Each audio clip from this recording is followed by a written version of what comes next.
सूत जी ने बहुत अच्छी बात कही है। वो कहते हैं हमारे द्वारा किए गए जितने भी पुण्य हैं, हमारे द्वारा किए गए जितने भी व्रत अनुष्ठान हैं, हमारे द्वारा किए गए जितनी भी तीर्थ यात्राएं हैं, हमारे द्वारा किए गए जितने भी धर्म की क्रियाएं हैं, ये सब ठाकुर जी ने स्वीकार कर ली हैं। हमारे पास इसका क्या प्रमाण है? कोई रसीद तो देते नहीं ठाकुर जी। कितनी बार वृंदावन गए थे? हुआ है 10-15 बार, लेकिन 10-15 बार आप तो गए थे, लेकिन ठाकुर जी की अदालत में प्रेजेंट लगी कि नहीं, ये कैसे पता चले? महाकाल भगवान पर कितने बार बिल्वपत्र चढ़ाया, दुग्धाभिषेक किया, ये आप तो गिनवा दोगे, लेकिन महाकाल पे तो हजारों लाखों लोग चढ़ाते हैं। आपका वाला उनको याद है कि नहीं, ये कैसे पता चले? कहने की सीधा अभिप्राय इतना है, हमारे द्वारा किए गए धर्म कर्म की क्रियाएं ठाकुर जी स्वीकार करते हैं, ये हमको कैसे पता चले? इसका प्रमाण क्या है?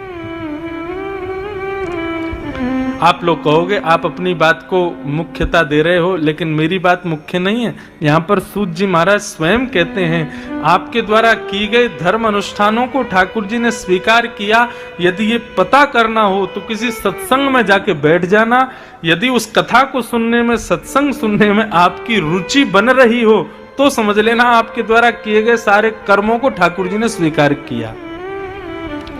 और यदि उस कथा में बैठ करके बार बार घड़ी पे हाथ जा रहा हो, कब 5 बजे, कब व्यास जी जाएंगे, कब चाय मिलेगी पीने को, कब प्रसाद खाने जाएंगे, और झोंका आ रहा है, फिर पीछे मुड़ के देख रहे हैं कोई सीट खाली हो तो मैं जाके बैठ जाऊं, नहीं कुर्सी पे सो जाऊंगा, कोई पंखा क्यों नहीं चला रहा है, पानी कब आएगा, मतलब कथा छोड़ के बाकी सारे ध्यान आ रहे हैं, तो समझना आपका एक व्रत भी ठाकुर जी ने लिया नहीं है।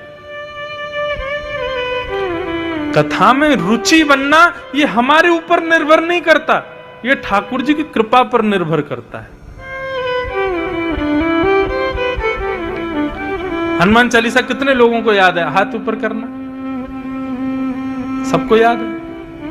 लेकिन हनुमान चालीसा का अर्थ कितने लोग कर सकते हैं? कोई भी नहीं। यही तो बात है। हमारी कीर्तन में बड़ी रुचि है, कथा में रुचि नहीं है। अगर हनुमान चालीसा का पूरा शब्दार्थ पता चल जाए ना, 1 साल तक इतने खुश रहोगे आप, 1 साल का पूरा जीवन ही खुश रहोगे। लेकिन अर्थ नहीं पता, केवल जैन मान बस वो एक हमारे मन में एक बात आ गई है, ये कर्म हमको, ये क्रिया हमको पूरी करनी है, लेकिन उसको पूरा करने से कोई फायदा नहीं होगा। हनुमान जी कृपा कब करें? जब उसमें कहे गए तुलसीदास जी के भाव को तुम जानो, समझो, कह क्या रहे हैं, उसको तो हम जानना चाहते नहीं। मतलब क्या है, हम लोग प्रैक्टिकल पर बहुत बिलीव करते हैं, थ्योरेटिकल नहीं जाते। लेकिन भैया थ्योरी अच्छी नहीं होगी तो प्रैक्टिकल में फेल हो जाओगे। इसलिए थ्योरी क्या है? कथा, सत्संग, संतों का संग, सुंदर सुंदर भावों पर प्रवचन, ये सब थ्योरेटिकल है। यदि इसमें आपकी रुचि नहीं है ना, तो फिर ये प्रैक्टिकल वाला कितना भी बेलपत्र चढ़ाओ, दूध चढ़ाओ, परिक्रमा लगाओ, व्रत करो, इनसे कोई फायदा नहीं होने वाला है। कितना प्रैक्टिकल का 10 नंबर मिलता है बस, थ्योरी लिखने के 40 नंबर मिलते हैं स्कूल में। और कोई सोचे मैं प्रैक्टिकल के बेसिस पे ही पास हो जाऊं, नहीं हो पाएगा।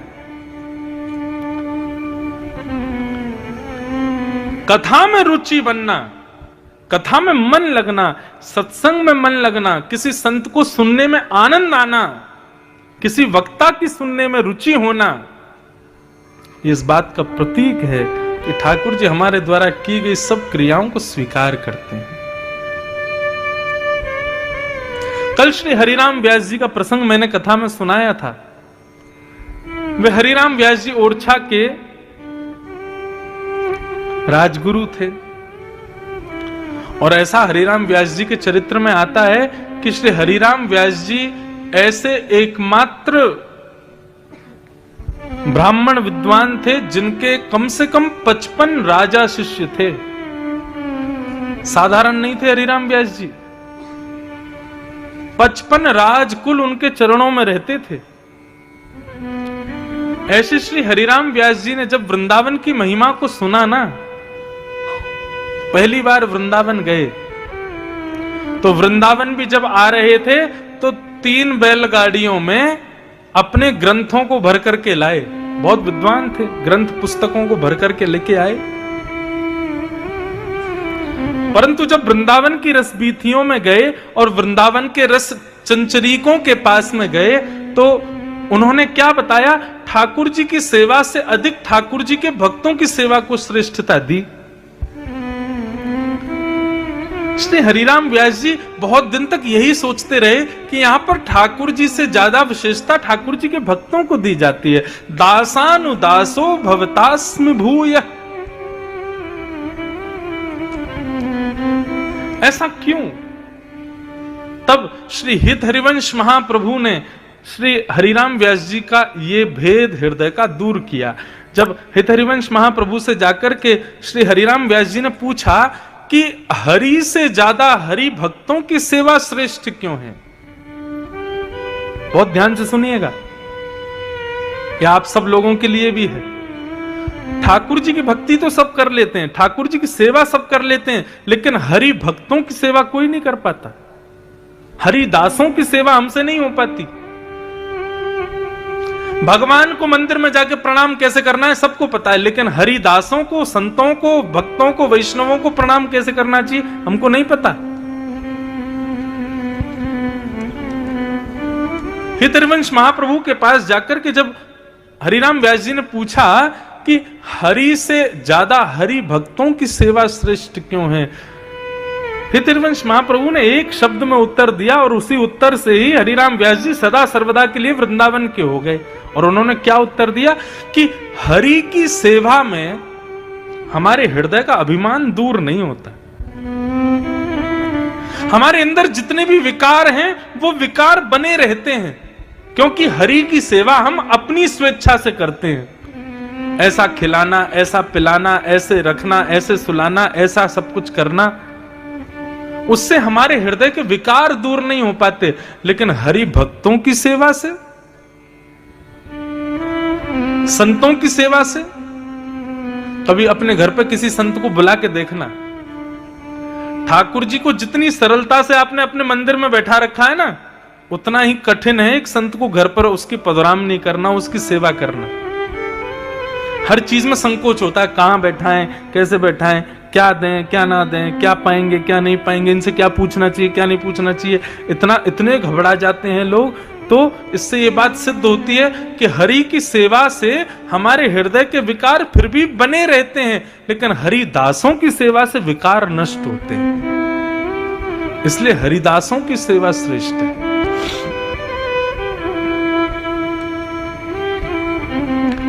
और इसी बात को जब पहली बार सुना श्री हरिराम व्यास जी ने, समझ गए मेरे अंदर अभी तक अपनी विद्या का अभिमान क्यों है, क्योंकि मैंने केवल ठाकुर जी की सेवा को सर्वोपरि माना, ठाकुर जी के दासों की सेवा नहीं की।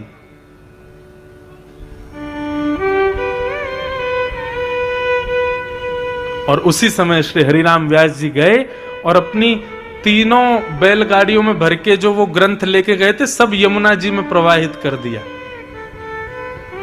किसी ने पूछा ये क्या कर रहे हो? बोले कि अब मेरे हृदय को ज्ञान प्राप्त हो गया। आज तक इन पुस्तकों में खोज रहा था, लेकिन आज एक संत के, एक हरि भक्त के चरणों में जाकर के मुझे वो ज्ञान प्राप्त हुआ।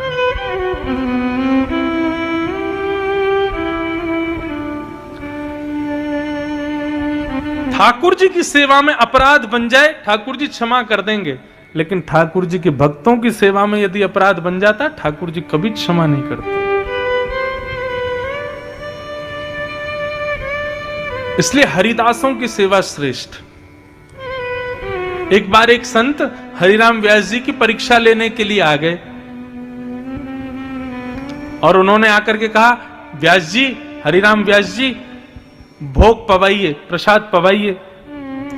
तो हरिराम व्यास जी ने बोल दिया कि अभी तो ठाकुर जी का भोग लगा नहीं है, ठाकुर जी का भोग लग जाएगा, उसके बाद आपको पवाएंगे। तो संत नाराज हो गए, बोले इतनी प्रतीक्षा करवाओगे हमसे, इतनी देर बैठाओगे हमको? तो हरिराम व्यास जी ने क्या किया, ठाकुर जी की सेवा में जो प्रसादी जा रही थी वो ठाकुर जी के पास ना भेज करके पहले संत के सामने ही रख दी। बोले आप पा लीजिए पहले, ठाकुर जी तो बाद में पालेंगे, दूसरा भोग सिद्ध करवा दूंगा, आपसे ज्यादा विलंब नहीं हो पाएगा, इसलिए आप पहले पालो। ऐसी उनकी भक्तों के प्रति सेवा। तो बंधु ये सब प्रतीक हैं कि ठाकुर जी ने आपको स्वीकार किया। हमारे अष्ट छाप के सखा गाते हैं, गिरधर जब अपनों करी जाने, ठाकुर जी ने अपनाया ये कब जानो? बोले ताको मन भक्तन की सेवा। ताको मन भगवान की सेवा नहीं, ताको मन भक्तन की सेवा। जिसकी भक्तों में ज्यादा रुचि होती हो, भक्तों की कथा में ज्यादा रुचि होती हो, समझना उसको ठाकुर जी ने स्वीकार कर लिया।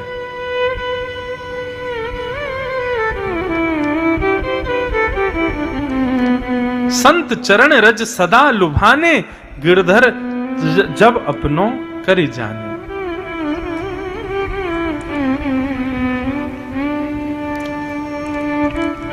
तो ठाकुर जी के द्वारा स्वीकार की गई समस्त हमारे द्वारा की गई क्रियाएं कब स्वीकार होती हैं? जब कथा में रुचि बनती है, कथा सुनाने वालों में रुचि हो जाती है, कथा सुनने वाले अन्य भक्तों में भी रुचि हो जाती है। भक्तों में रुचि नहीं है, भगवान में ही रुचि है। अब दर्शन करने लोग जाते हैं, महाकाल भगवान का दर्शन करने या वृंदावन बिहारी का दर्शन करने, और दर्शन करने जाएंगे, मुख्यता तो भगवान है, लेकिन इतने सारे भक्त चारों तरफ खड़े, उनमें कौन ही मार रहे हैं, उसको पीछे फेंक रहे हैं। बोले तू पहले हट। यदि कोई लाइन तोड़ करके आगे आ जाए तो उसको गाली देने लगते हैं, तो हमसे पहले जाएगा ठाकुर जी का दर्शन करने। भक्तों की बिल्कुल भी विचार नहीं करते, चलो तुमको पहले करना, तुम पहले कर लो, ऐसा भाव नहीं, हमको पहले होना चाहिए। ये भक्त का लक्षण नहीं है। भक्त का स्वभाव ठाकुर जी के भक्तों अब देखो एक कथा सुनाते हैं, श्री नामदेव जी महाराज, तुकाराम जी महाराज पंडरीनाथ भगवान के अनन्य उपासी, पंडरीनाथ भगवान का दर्शन करने जा रहे थे। तो दर्शन करने के लिए जब जा रहे थे तो देखा बड़ी भीड़ लगी है मंदिर में, तो बाहर उन्होंने अपनी चरण पादुका उतार दी, पदत्राण उतार दिए। अब चरण पादुका उतार करके जैसे ही लाइन में लगे दर्शन की में, तो बार बार उनकी दृष्टि जावे, मेरी चप्पल कोई ले तो नहीं जाएगा, मेरी पादुका कोई उठा तो नहीं ले जाएगा, अरे मेरी चप्पल ठीक है कि नहीं है। उनके मन में भाव आया, बोले अरे तुकाराम तू दर्शन करने जा रहा है विट्ठल भगवान का और मन में आ रही है चप्पल। तुकाराम जी लाइन तोड़ करके बाहर आ गए और आकर के अपना पटका खोला, पटका में चप्पल रखी और गांठ बांध के अपनी कमर से बांध ली। बोले पहन के नहीं जा सकते, कमर से बांध के तो जा सकता हूं। तुकाराम जी का भाव क्या था कि जब मेरा विट्ठल मेरे सामने हो, जब मेरे नाथ मेरे सामने हो, उस समय यदि चप्पल का ध्यान मुझे आ गया ना, तो मेरी दर्शन में व्यवधान आ जाएगा। तो कहीं ये चप्पल व्यवधान का कारण ना बन जाए, तो अपनी कमर पे बांध ली और तुकाराम जी चले गए मंदिर में भीतर। अब मंदिर में खड़े थे, सब लोग कीर्तन कर रहे थे, जय जय राम कृष्ण हरि। तभी एक की नजर पड़ गई कि तुकाराम जी ने कमर पे चप्पल बांध रखी। उसने एक को बताई, एक ने दो को बताई, देखते देखते पूरे मंदिर में हल्ला होने लगा, अरे चप्पल कौन लाया, चप्पल कौन लाया। इतने में तुकाराम जी बोले भैया चप्पल पहन के नहीं आया हूं, बांध के लाया हूं। बोले अरे मूर्ख धूर्त, तू चप्पल भीतर लेके आ गया। तुकाराम जी बोले मेरी बात तो सुनो, मैं क्यों लेके आया हूं, मेरी बात तो सुन लो। किसी ने नहीं सुनी, सब चढ़ गए और महाराज हाथापाई करने लगे और करते करते तुकाराम जी को मंदिर से बाहर कर दिया। बोले तू दर्शन का अधिकारी नहीं है, चप्पल लेके भीतर आया।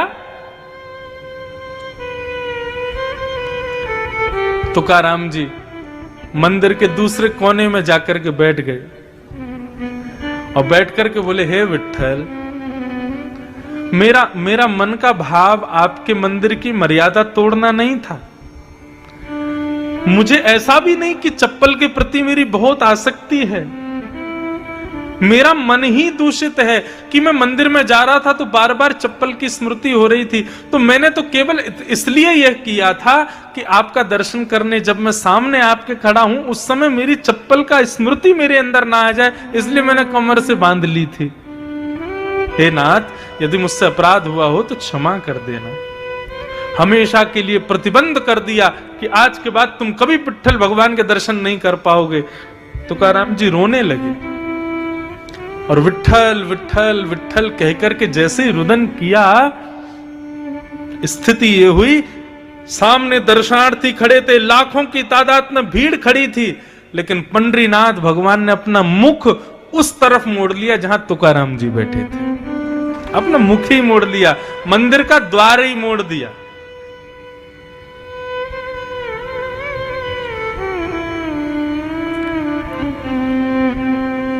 ठाकुर जी को सबसे प्रिय भोग, सबसे प्रिय प्रसाद, सबसे प्रिय सुगंधी, सबसे प्रिय आभूषण, सबसे प्रिय वस्त्र यदि कोई है तो वो केवल अपना भक्त है।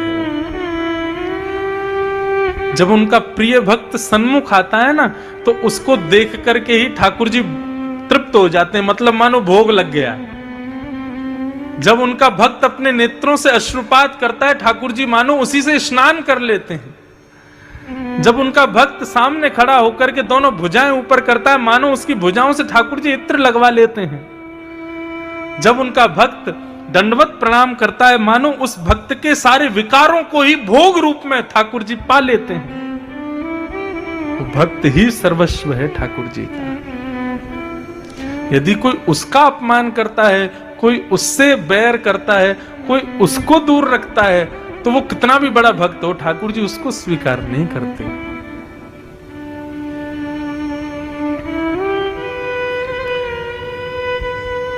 अब ये पद गाने से मैं रुक नहीं पा रहा हूं, गा ही देता हूं। ठाकुर जी किसको अपनाते हैं? गिरधर जब अपनों कर जाने, गिरधर जब अपनों कर जाने। पद का भाव क्या है? ठाकुर जी अपनाते कब हैं? ठाकुर जी हमें स्वीकार कब करते हैं? जब हमारी भक्तों में रति होती है। और भक्तों में रति कहां से होती? कथा से होती है। यदि भक्तों में रति नहीं है तो ठाकुर जी आपको कभी स्वीकार नहीं करेंगे, कभी अपनाएंगे नहीं।